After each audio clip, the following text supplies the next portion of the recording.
നിങ്ങളുടെ ഇഷ്ട പരമ്പരകളുടെ മുഴുവൻ എപ്പിസോഡുകളും ടെലികാസ്റ്റിന് ശേഷം എക്സ്ക്ലൂസീവായി സൺ നെക്സ്റ്റ് ആപ്പിലൂടെ കാണൂ. ഇന്ത്യൻ ഉപഭോക്താക്കൾക്ക് മാത്രം സൗജന്യം.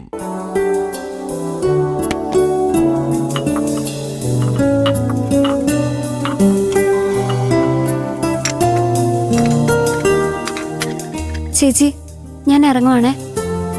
നീ ഒറ്റയ്ക്ക് എവിടെ പോവാ?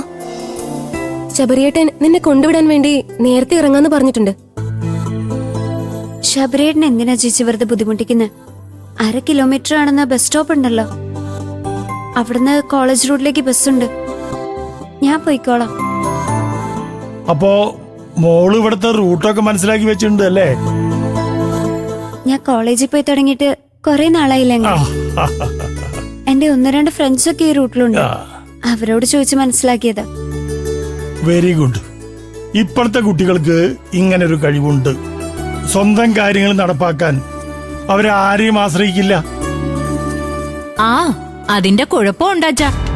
ഈ പ്രായത്തിലുള്ള കുട്ടികള് അവനവന്റെ ഇഷ്ടത്തിന് ഓരോന്ന് ചെയ്യുന്നതുകൊണ്ടാ പുതിയ പുതിയ വാർത്തകൾ നമ്മൾ കേൾക്കേണ്ടി വരുന്നത്. മഞ്ചാടി, ഞാൻ റെഡി, നമുക്ക് പോവാം. വേണ്ട ശബരിയേട്ടാ, ഞാൻ കൊച്ചുകുട്ടിയൊന്നല്ല കൊണ്ടുവിടാൻ.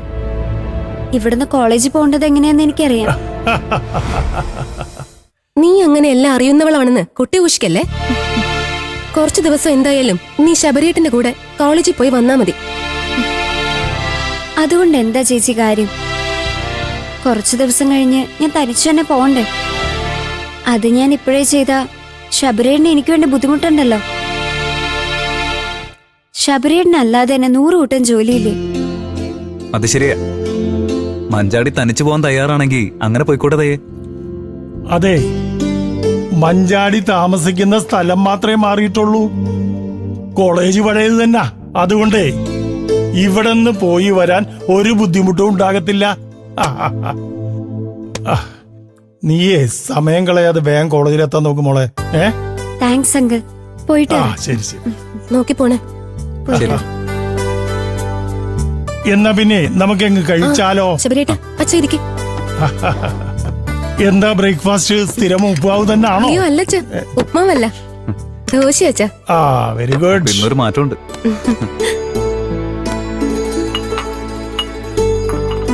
അതെന്റെ എവിടെ? അവനെവിടെ? ചേച്ചി അവനെവിടെ? കെട്ടിയിട്ടിരിക്കാന്നോ? പുറത്തെങ്ങാണ്ട് പോയിരിക്കും. ബിയറേജിലോട്ടായിരിക്കും. അച്ഛന്റെ ഗ്ലാസ് ചേച്ചി എടുക്കട്ടെ.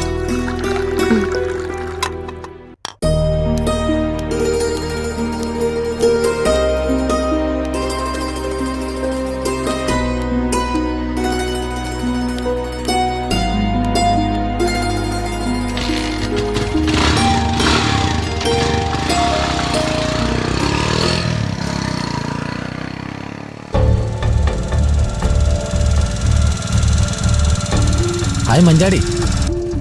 ഇതെന്താ ഈ വഴി? ഇത് നമ്മുടെ ഒരു റൂട്ടാ. മഞ്ചാടിയുടെ ചേച്ചിയുടെ വീട് ഇവിടെ അടുത്താണോ? അതെ, അവിടുന്ന് ലെഫ്റ്റ് കാണുന്ന വഴിയിലൂടെ 1/2 കിലോമീറ്റർ നടന്ന വീടാ.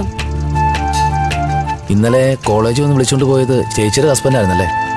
ഇന്ന് ഫ്രീ ആയിട്ട് വിട്ടു നിന്നെ. ഇന്ന് എന്നെ കൊണ്ടുവിടാൻ തയ്യാറായിട്ട് നിൽക്കുമായിരുന്നു ശബരിയേട്ടൻ. ഞാൻ വേണ്ടാന്ന് പറഞ്ഞതാ. അടുത്തുള്ള ബസ് സ്റ്റോപ്പിൽ നിന്ന് ബസ് കിട്ടും. പിന്നെന്തിനാ വെറുതെ? താൻ ഇന്ന് എന്തായാലും ബസ്സിന് പോകണ്ട. ഞാനും കോളേജിലേക്കാ. താൻ കയറിക്കോ. അയ്യോ അത് വേണ്ട. ഞാൻ ബസ്സിൽ പോയി ശീലിക്കട്ടെ എന്ന് പറഞ്ഞ വീട്ടിൽ നിന്ന് ഇറങ്ങിയത്. ബസ്സിൽ കയറാതെ ബൈക്കിൽ പോയിന്നറിഞ്ഞ. എടോ, ബസ്സിന് നാളെയും പോവാലോ. താൻ കയറ്.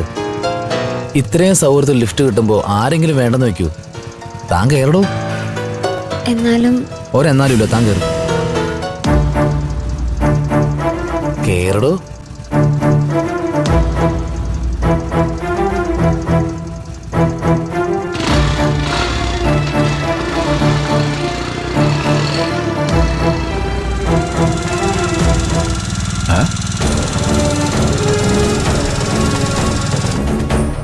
മഞ്ചാടിയല്ലേ ആ പോകുന്നത്?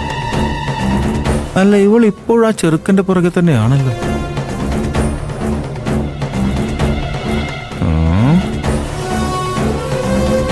ഇക്കാര്യത്തിൽ ഇന്നൊരു തീരുമാനം ഉണ്ടാക്കണം.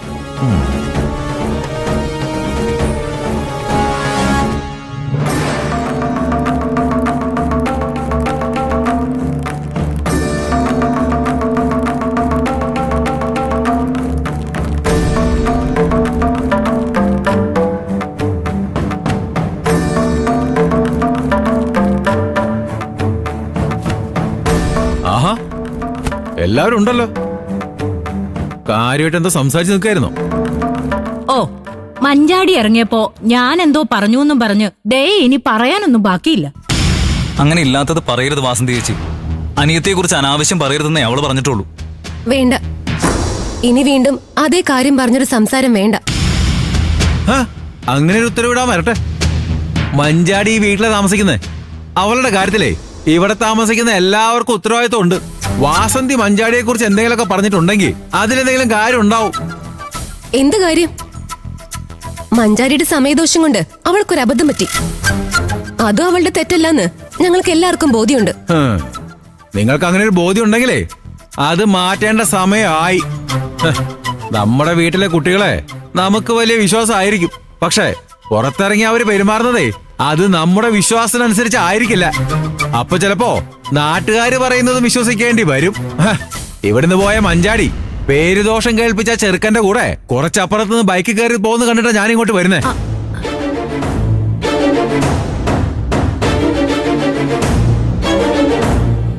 എന്തൊക്കെയായിരുന്നു?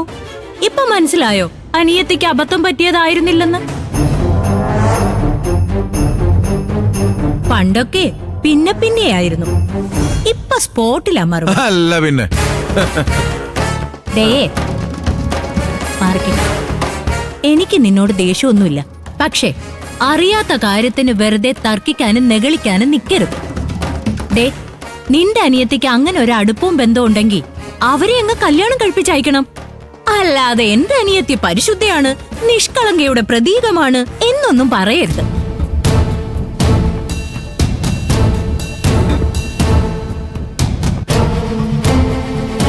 നീ എന്താ ഒന്നും പറയാതെ നിൽക്കുന്നേ? എനിക്കൊന്നും പറയാനില്ല. ഒരു പ്രശ്നം ഉണ്ടായാ അത് ഒഴിവാക്കാനാ ശ്രമിക്കണ്ടേ, അല്ലാതെ വഷളാക്കാനല്ല. ഓരോ പ്രശ്നം ഉണ്ടാക്കിയിട്ട്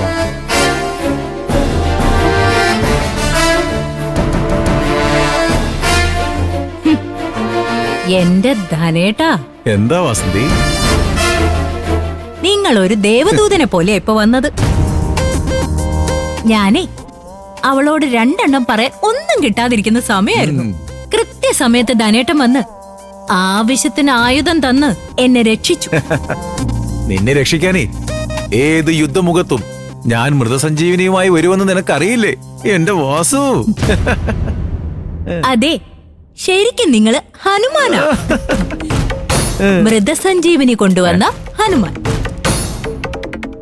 എന്റെ ഹനുമാന് കുടിക്കാനൊരു ചായ. പിന്നെ നീ എടുക്ക്.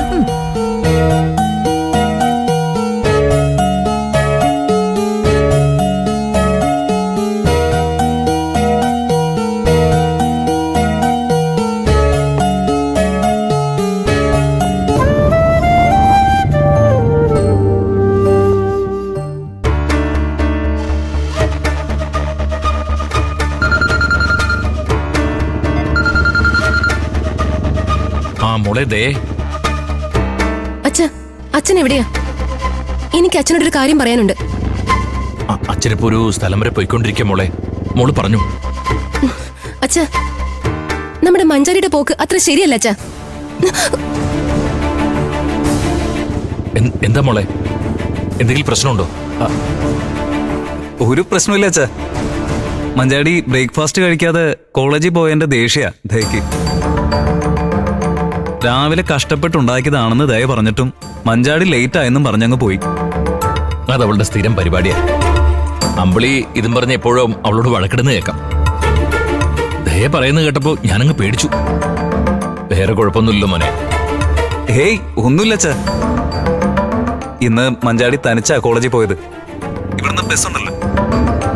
അവൾക്ക് സ്ഥലം പരിചയമുള്ളതുകൊണ്ട് കുഴപ്പമില്ല. രഘുവിന്റെ വീട്ടിലായിരുന്നപ്പോഴും അവൾ ഒറ്റയ്ക്കാ പോയിക്കൊണ്ടിരുന്നത്. അച്ഛനിപ്പോ വീട്ടിലാണോ? അല്ല ശബരി, ഞാനൊരാളെ കാണാൻ വേണ്ടി ഇറങ്ങിയതാ. വീടിന്റെ കാര്യത്തിൽ എന്തെങ്കിലും ഒരു തീരുമാനം ഉടനെ എടുക്കണം. അതിപ്പോ കൂടുതൽ അത്യാവശ്യമായി വന്നോണ്ടിരിക്കുക. എന്താച്ചാ, വേറെ എന്തെങ്കിലും? എനിക്ക് ശബരിയോടൊരു കാര്യം പറയാനുണ്ട്. ഇപ്പോ സമയമില്ല. ഞാൻ വീട്ടിലെത്തിയിട്ട് ശബരി തിരിച്ചു വിളിക്കാം. ശരി അച്ഛാ. എന്നാച്ചാൻ പോയിക്കോളൂ. ശരി ശരി.